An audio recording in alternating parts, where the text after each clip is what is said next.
Hey everybody, this is Matt Walrath, founder of Beyond Macros, the nutrition coaching company that helps you get leaner, stronger, and perform better through sustainable habit changes rather than restrictive dieting. And today, I'm going to teach you about how to calculate and count your macros so that you can lose weight, gain muscle, and perform better without doing so in a way that feels like a restrictive diet. So let's jump in. As I mentioned, calculating and counting your macros is one of the fastest ways to get leaner, stronger, and perform better. And when done correctly, it's the best way to make a sustainable transformation by focusing on the habits rather than getting on that yo-yo dieting trap. So what we're going to cover in today's presentation is we're going to quickly go over what macros are and why they're important. We're going to talk about how to calculate your macros. That's probably why you're here, so we're going to spend most of the time diving into that. And then in our next video, we are going to go over how to count your macros to improve your body composition and performance, as well as where macro counting fails and how to avoid its pitfalls so that we make this a sustainable path. First, we'll talk about protein's role in the body. Just so you know, protein's got 4 calories per gram in terms of energy. It's really important because it makes up the tissue structures of our body. Everything from the collagen that's in the cartilage in your joints to the muscle fibers that help you lift some heavy weights. There's also some important functional roles of proteins in the body, or amino acids. Epinephrine or adrenaline is an amino acid derived hormone, as is melatonin, which people know as the sleep hormone. And also you've got all of these chemical reactions going on in your body, not only just to keep you alive, but also for exercise. And enzymes are the keys to these chemical reactions, and enzymes are amino acid derived. Our immune system also depends on having adequate protein intake as well.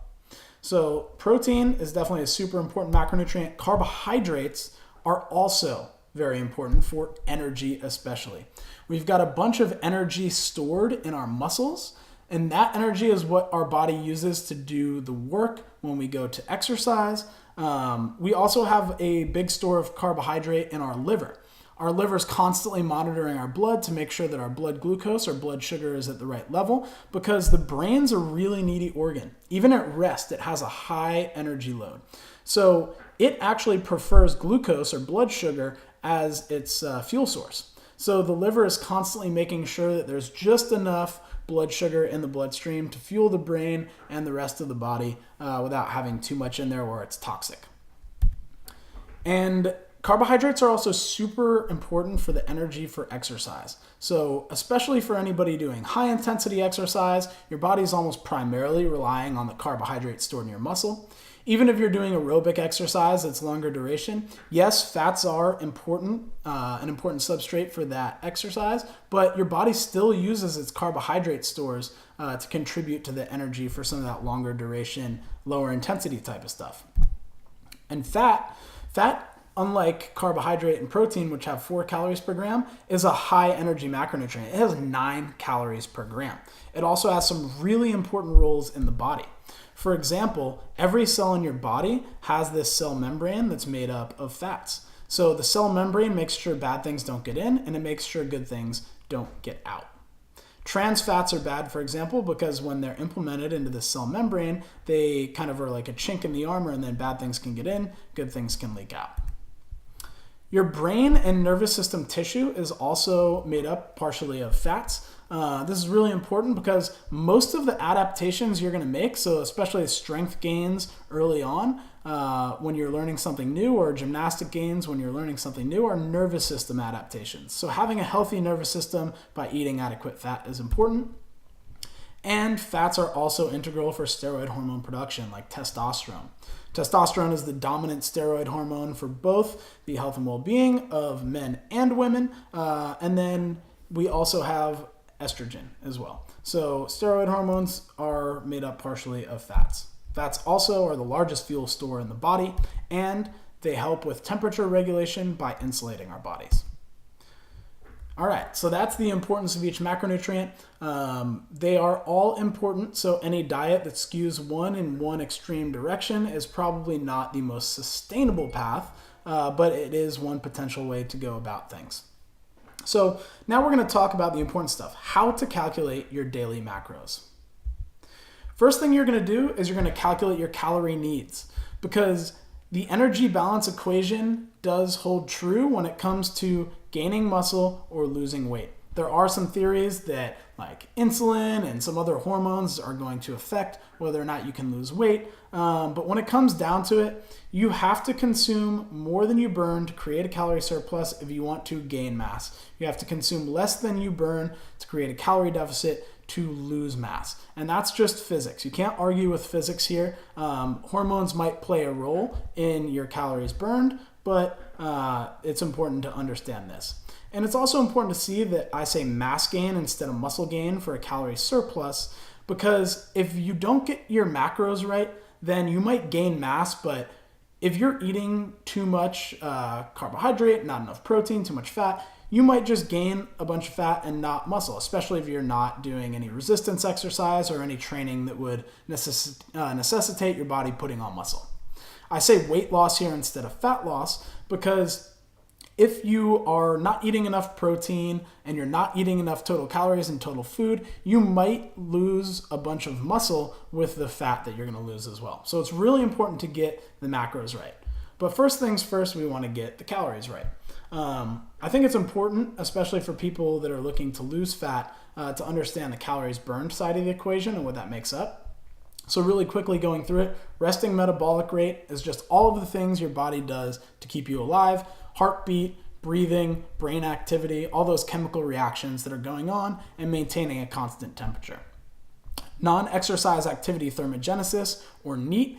I'm moving my hands right now as I present this. That's not concentrated exercise. That's just energy my body is spending for non-vital things that are activity. You can also think about tracking your steps as being NEAT. This is going to make up most of your activity energy burned for the day, unless you're very competitive and doing a ton of exercise.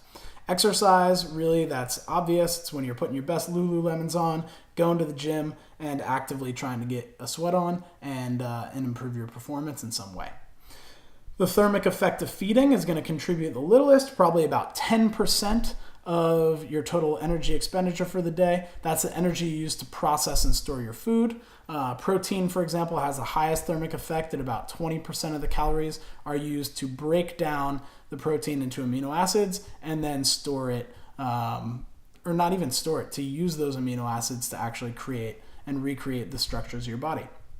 I also added heat loss here with an asterisk because it is part of resting metabolic rate to maintain normal temperature, but if you're exposing yourself to extreme cold or heat, you might have to work overtime and spend even more energy to account for that heat loss.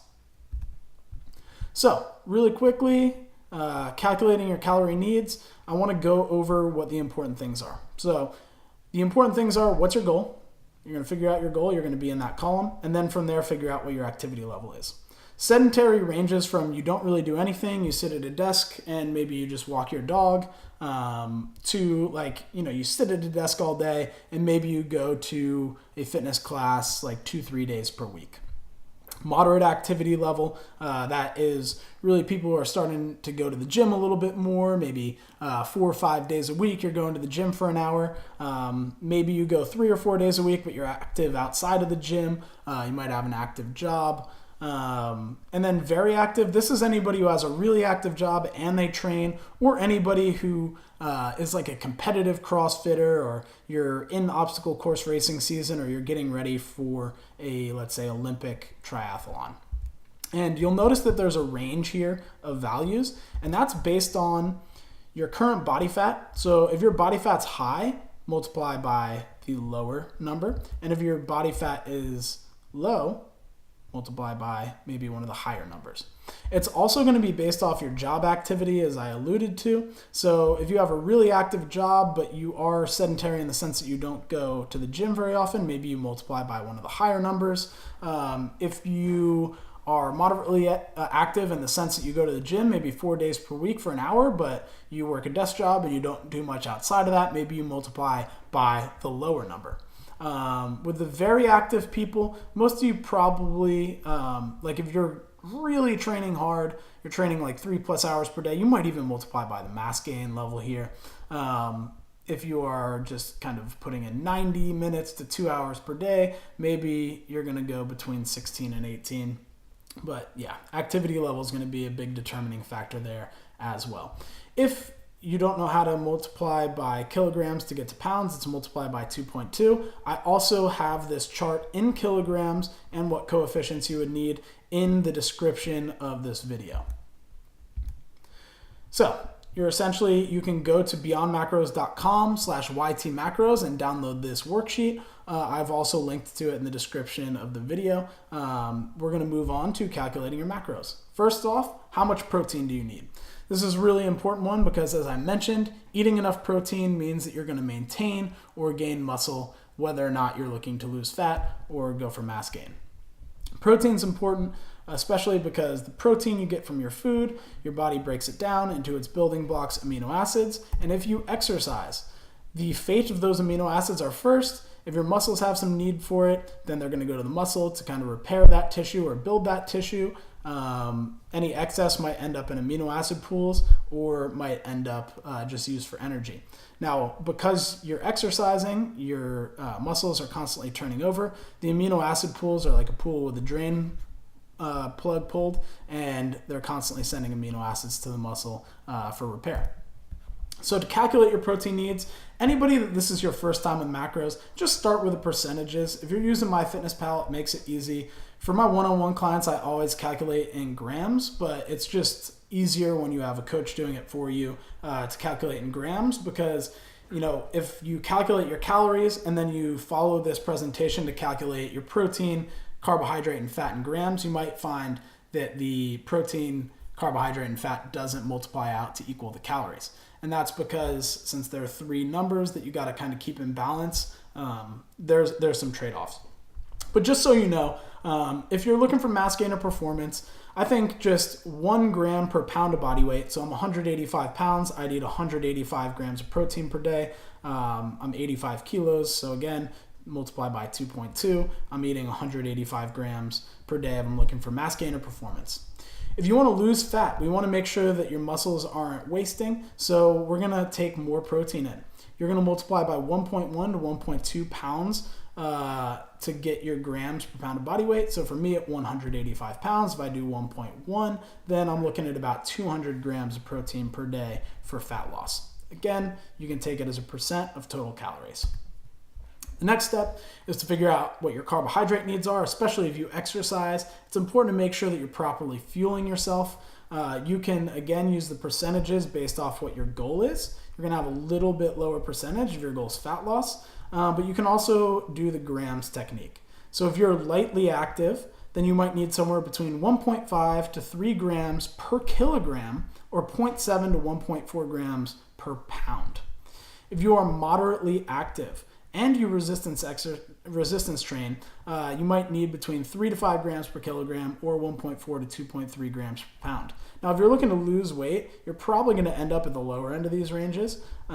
With very active people, this is a big range, 5 to 10 grams per kilogram for carbohydrate. Now, if you're just mostly doing like Olympic lifting, powerlifting, things of that nature, you can probably get away with this 5 grams per kilogram. But as soon as you add in that high intensity metabolic work or any endurance type of training, you'll probably need a little bit more. Like if you're doing endurance exercise for 3+ hours per day, you might need 8 to 10 grams per kilogram. And then the last step here is you need to calculate your fat needs. So again, if you're doing the percentage method, just pick your goal and then you're going to pick your percentage. MyFitnessPal will do the calculations for you, but you can check it out by seeing just a healthy range, as the International Society of Sports Nutrition mentions for athletes, is between 0.5 to 1 gram per kilogram of body mass or 0.23 to 0.46 grams per pound. I think ideally, outside of fat loss, you're going to want to get more than 0.4 grams per pound, and that's for long-term health. So you don't want to persistently be at a place where you're under 0.4 grams per pound. Fat loss, that might be one exception. So that's how you are going to calculate your macros. In the next video, we're going to talk about how to actually go through and count your macros and not just use that as a diet where you're glued to MyFitnessPal and these numbers, but how to use it to shift your habits. So if you're interested in getting all of these resources, I link to them in the description. You can also go to beyondmacros.com/ytmacros and download a worksheet so you can actually just write this all out. You'll have all the information in front of you, and it'll be a lot easier to work your way through this. So I hope you enjoyed this video. If you did, definitely subscribe so you get our video about how to count your macros, and definitely leave a comment if you've got any questions or concerns about the information you've got today.